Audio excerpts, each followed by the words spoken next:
Улсын хурлын гишүүн төсвийн байнгын орон дээр гав гишүүнтэй одоо нэг 2 жил орчим хугацаанд хамтарч ажиллаж байгаа зарчимч байгаа байдлыг бол үнэлжсэн.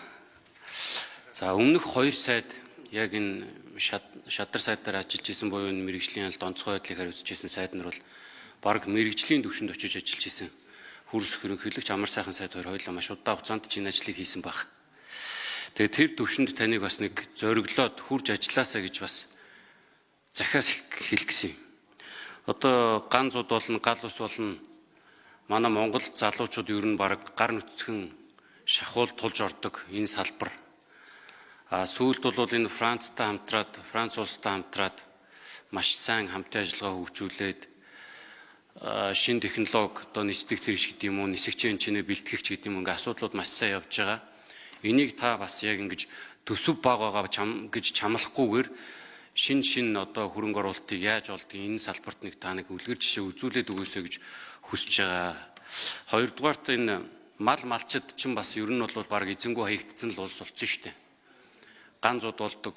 Хөөх юм уу малчид руу тэгээд онцгойгийнхан зам харгуу гаргана гэж явдаг. Тэгээд энэ дээр бас нэлээд сайн одоо сүүлийн үеийн техник, технологи дэвшлийг ашиглаад малчид руугаа хэрхэн одоо ойртох. Одоо хамгийн наазахын жишээ энэ сүлжээний асуудлууд маш муу явж байгаа. Улс орон даяараа одоо бид нар чинь 150 гаруй багууд нь сүлжээгүй явж гинүү 280 байна уу.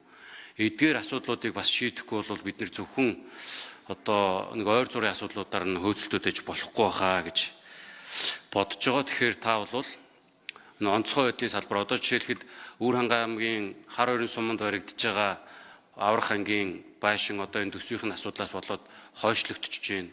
Баян-Онгор аймагт баригдаж байгаа онцгой байдлын байшин хугацаанд усаад нурцсан. Тэгээд бид нар сая барий гэдэг асуудал яригадад орж ирэхэд дахиад сая төсвийн хөрөнгө оруулалтаараа хасагдчихж байгаа. Та өөрөө энэ хасах ажлуудыг хийсэн. Тэгээд эдгээрийг маш хурдан хугацаанд хийхгүй бол онцгой байдлын салбар бол үнэхээр хүнд нөхцөлд байгаа шүү гэдгийг танд захиж хэлж байгаа шүү. Тэгээд амжилт хүсье.